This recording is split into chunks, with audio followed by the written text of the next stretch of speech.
For more information, please refer to your owner's manual. Your dishwasher has the latest technology in dishwasher filtration.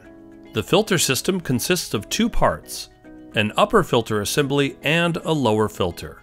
These both need to be removed, cleaned, and replaced periodically, approximately every 1 to 3 months, to ensure acceptable wash performance. To remove the filter, turn the upper filter assembly a quarter turn counterclockwise and lift out. Clean the filter by rinsing under running water.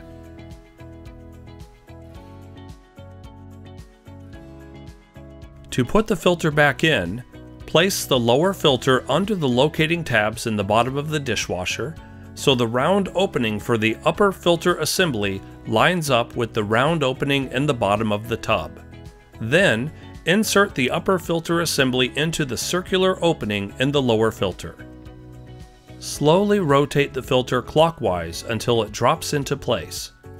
If the filter is not fully seated and still turns freely, continue to turn the filter clockwise until it drops and locks into place. Important: to avoid damage to the dishwasher, do not operate your dishwasher without the filters properly installed.